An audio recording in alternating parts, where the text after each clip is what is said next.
Halo Mas Angga. Ya.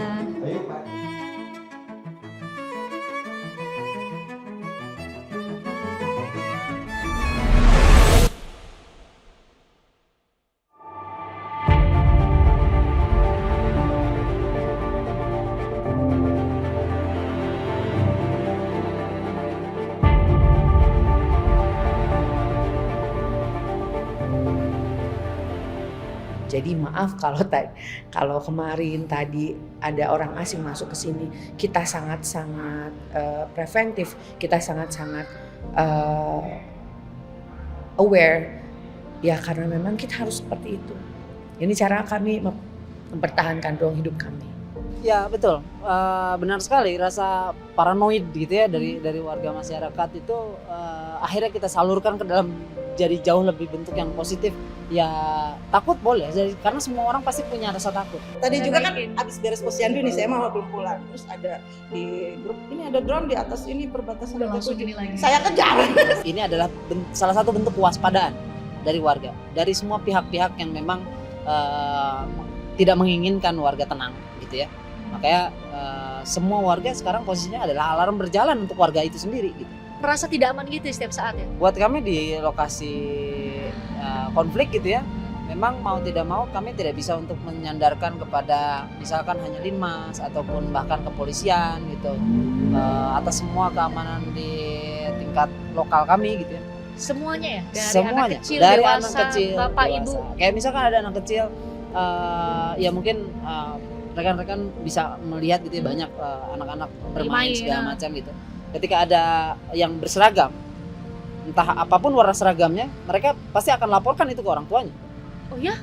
Segitunya? Sampai Anak-anak? Anak saya itu ketika kejadian saja di 2023, itu dia baru berusia 3,5 tahun mau ke 4 tahun.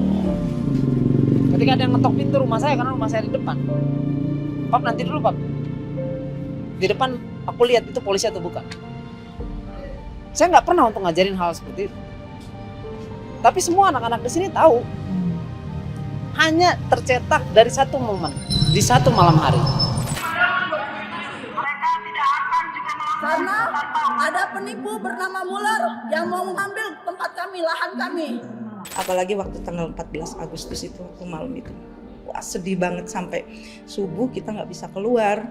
Yang cedera pun kena gas air mata tetap di rumah diobatin seadanya gitu. Kalau keluar pasti kita ditangkap. Sampai mereka itu masuk ke pelosok-pelosok, ngegedor rumah warga itu, polisi sampai buka pintu nak, ngomong kasar gitu.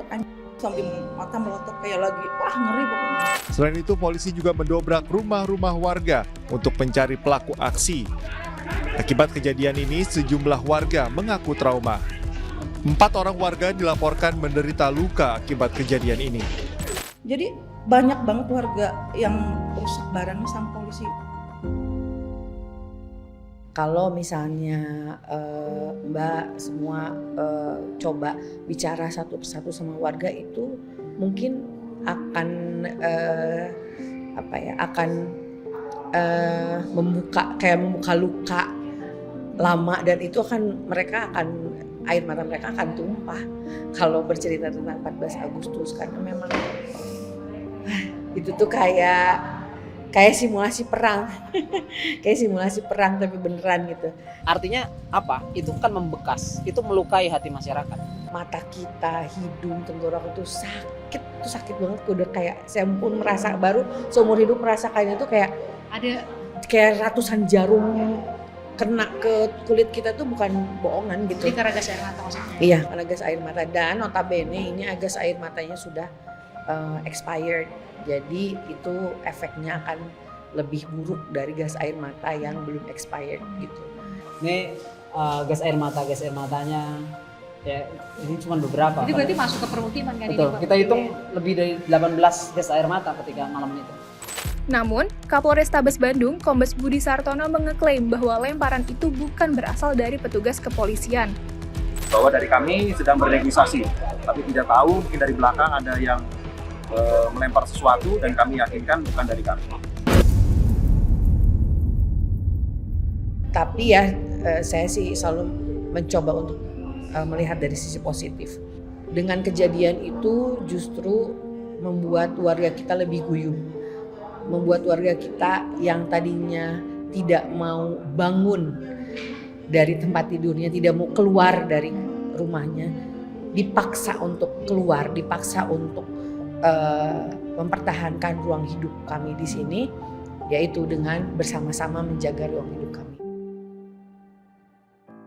Ini kalau misalkan pagi-pagi ini pasar. Terminal itu Termasuk adalah terminal pasar. ya tadi ya? Iya, Oh. seluruh terminal itu pasar. Kalau di pagi hari, gitu. Warga banyak yang berdagang, para pendatang juga banyak yang juga berdagang gitu ya di luar daripada Dago Elos gitu. Akhirnya jadi kepedulian bersama. Oh iya, ini pemaknaan ruang hidup. Jadi kita tentu saja tidak terbutakan hanya dengan kasus gitu ya. Tapi kita berkampanye bahwa hak ruang hidup itu hak semua individu yang ada di Indonesia gitu. Yang ada di dunia Termasuk ini. warga di Dago Elos. Betul, termasuk warga di Dago Elos. Kami di Dago Elos mengalami 2 kali panggilan eksekusi, teguran eksekusi gitu ya. Di Amaning pertama di bulan Februari 2024, warga berbondong-bondong datang ke pengadilan, kita nyatakan penolakan kami terhadap semua amar putusan pengadilan. Kami tidak akan bergerak satu langkah pun dari Dago Elos. Karena ini adalah hak ruang hidup kami. Panggilan kedua itu di bulan Maret, itu di tengah-tengah bulan puasa. Kami tidak ada yang datang. Itu penegasan dari kami bahwa kami tidak akan beranjak dari ruang hidupnya kami gitu di sini.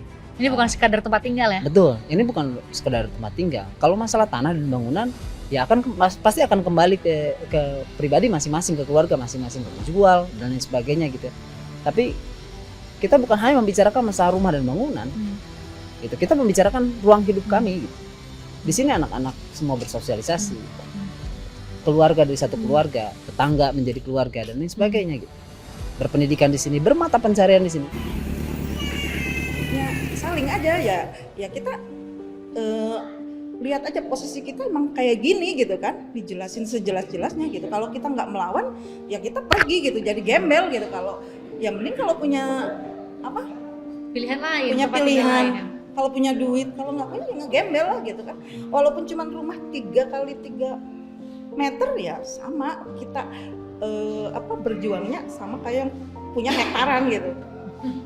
Bener nggak Tante? Pokoknya tanah Dago Elos ibuku. Maka ya buat kami ini adalah perjuangan yang nyata. Itu kan pasti melelahkan banget. Hidup dalam kondisi yang was-was Iya. terus, Hidup. setiap saat. Hidup di tengah Ketidakpastian. di tengah titik api seperti ini, itu sudah mulai dan sudah ya menguras tenaga, pikiran, materi, kerenggangan sosial, itu sudah menguras segalanya. Capek banget pokoknya, capek banget. Untuk warga yang pasti banyak yang takut segala macam, untuk memilih tidak pergi saja, itu adalah sebuah perjuangan. Tangan yang tadi sampai ngejar ininya. Semuanya. Ngejar drone-nya. Iya. Tadi lihat gimana sampai lewat? Pas lihat di lapang poli ada drone, terus langsung lari ke pos. Iya, langsung ngejar.